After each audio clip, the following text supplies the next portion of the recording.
Okie dokie, this is TMI Socials where we talk everything trendy happening in the world of social media. I am Anwoluwapo Stevens. Better still call me a social media butterfly. Now, it's pretty interesting to know how things are actually trending here in Nigeria, as the same way it's happening on the foreign scene as well. But this morning, we get to kickstart on a sad note, as the police in Abuja have refuted viral reports alleging that former Comptroller General of the Nigerian Immigration Service, Mr. Shikfu Parradang, was killed by suspected kidnappers in Abuja on Tuesday. Well, according to police, the late NIS boss was found dead in a chair in his hotel room after receiving a female guest. Mr. Parradang was discovered a day after he checked into the hotel by a concerned friend, a military officer who, along with hotel staff, traced him to his room. Now, let's have a couple of reactions to this particular story. This first user wrote, "Aside blaming the lady he was with, don't you all think he might have had a cardiac arrest? Maybe from his aphrodisiac, he might have taken like Vriga or Varga. From another perspective, how did the officer know where he was? Few hours or 12 hours is not enough to think something wrong had happened to him. Logically, he could be tired or asleep. How did the concerned friend decide that something was wrong and then went to check on him?" Well, so many questions, investigative questions, I must say there. Away from that, Emperor wrote, "Was the after female visitor necessary? The female visitor left around 4 p.m. and he was found around 4 a.m. Let the dead be honored and die in peace." Well, still on the story, all the users reacted. This user wrote, "This story not clear. How will ex-immigration officer pay 22K in a hotel in Abuja?"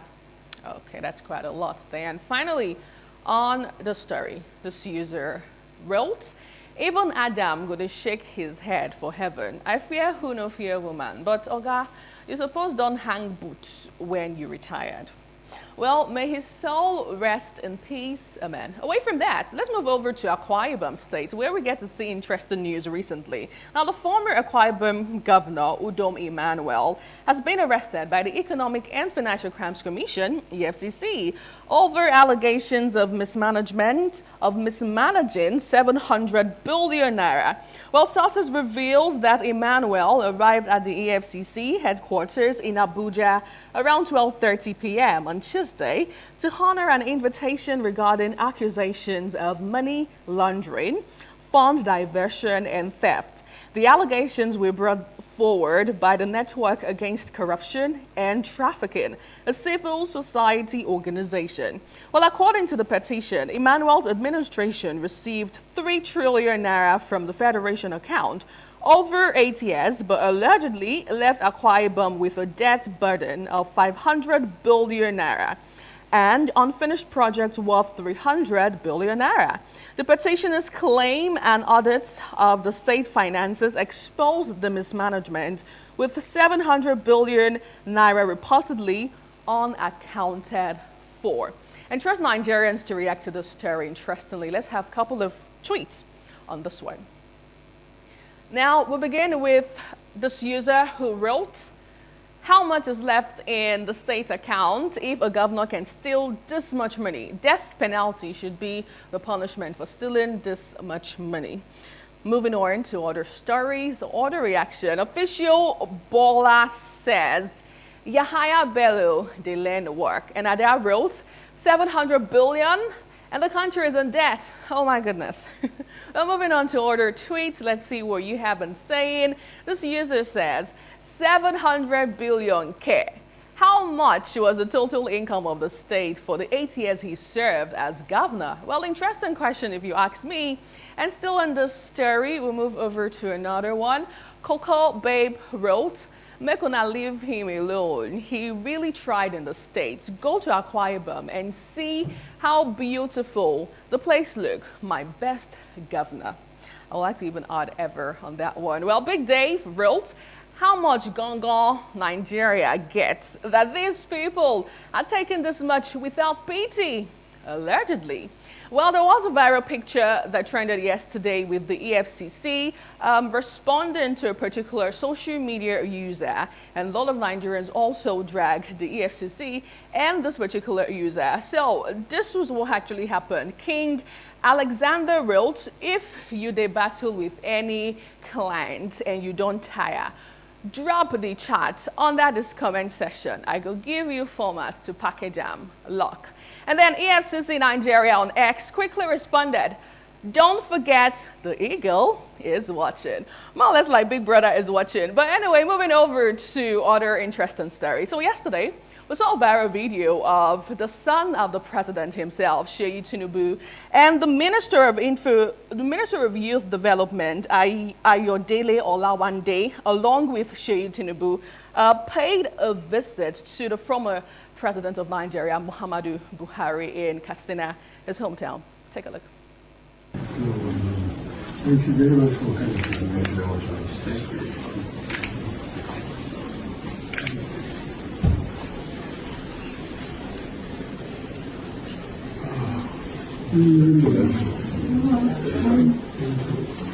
Please sit down. Thank you, sir. How are you doing? I think I'm really fine. You look very good. I can only identify the house from outside. So we going around 10 different states in the Ramadan, where we're doing distributions, and we came into Kaduna, and there's no way we could come into Kaduna without stopping by to also pay consideration to you. This is just some of the team members that came in with us. We just left the Emir Zaire, and from here we're going to do some distributions to people outside, and then we're having gatherings as well with some of our youth stakeholders in Kaduna. So we said that as your children as well, they will all stop by. Well, interestingly, the visit actually occurred in Kaduna. Now let's have tweets and see how social media users took the story online. Our first user says, we can have the first tweet. Well, this user wrote, 2 years have passed since Muhammadu Buhari stepped down from power, and it almost feels as though his tenure never happened. Power is indeed fleeting, and history will likely remember Muhammadu Buhari favorably for not allowing it to dominate him. Today, he is just a citizen. Well, a reminder that power is transient, and whatever happens is just for the meantime. Moving over to another tweet on the story, this user wrote, even Baba's house in Kaduna is modest, a living legend. Before you run your mouth, go back and check the mansion of your current state house member. Then compare it to this, a home belonging to a two-time elected and returned president, Buharist for life. Argue with Udom, the thief, a common governor. Well, allegedly, though, until proven to be true with all of the Udom situation. Moving away to another reaction on this story, this user wrote, Shikfu Tinubu is a good boy. Interesting stuff, always on social media. Now, finally, on the foreign scene, we saw a trending video from Ontario.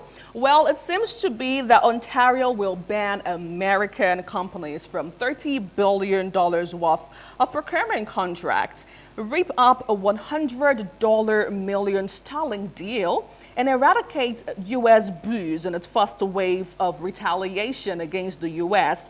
President Donald Trump's tariffs. Well, Premier Doug Ford said on Tuesday. Now, Ford said he would also impose, or he will soon actually impose a 25% surcharge on electricity that the province sent to 1.5 million Americans in several states, and has threatened to cut off power altogether if U.S. tariff remains in place until until April this year. He also threatened to surcharge or cut off critical minerals exports to the U.S.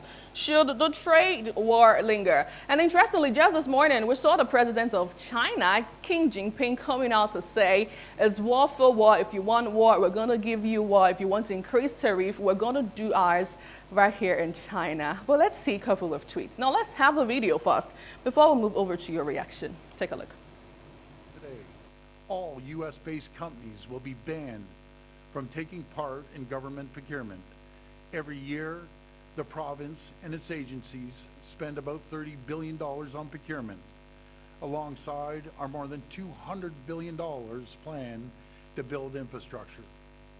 U.S.-based businesses will now lose out on tens of billions of dollars in revenues. They only have President Trump to blame. I'm also urging all 444 municipalities to do the same, and I'm thrilled to see some are already stepping up. For example, Mayor Patrick Brown in the city of Brampton and many other cities. As part of this government-wide procurement ban, we're going one step further. We're ripping up Ontario's contract with Starlink. It's done, it's gone. We won't award contracts to people who enable and encourage economic attacks on our province and our country.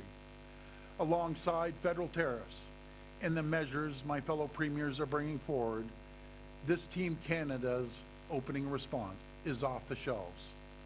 Also, starting today, all U.S.-based companies will be banned from taking part in government procurement.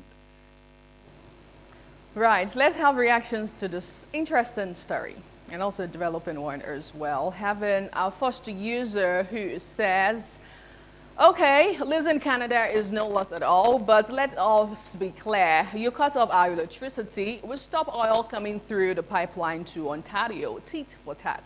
Another user wrote,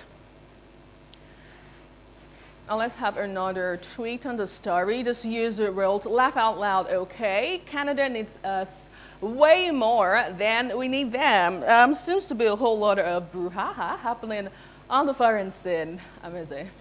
Indeed. I love what that person said as regards Canada needing them even more than they need Canada. A lot of persons are of that opinion that without them, nothing can actually exist. Right. And I think that's what's happening or playing out in that region. So many stories today on TMI Social, so many interesting stories, if I do say so myself. It's been a whole package right here on TMI on Wednesday edition from Abuja, from Lagos, where we got to hear about Ash Wednesday and, of course, the significance it persists for all of us. Of course, in Abuja, we talked a little bit about the insecurity situation in that state. And right here in our Benin Network Center, we looked at Senator Akwa Ibom and, of course, Senator Natasha's saga.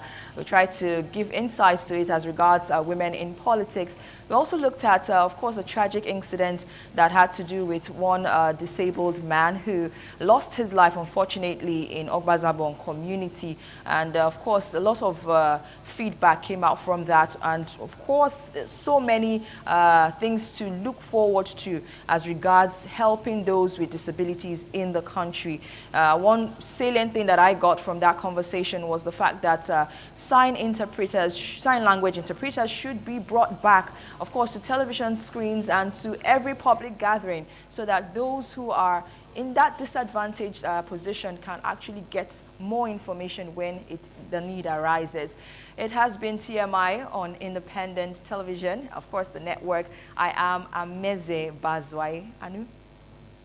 Let's take it from here.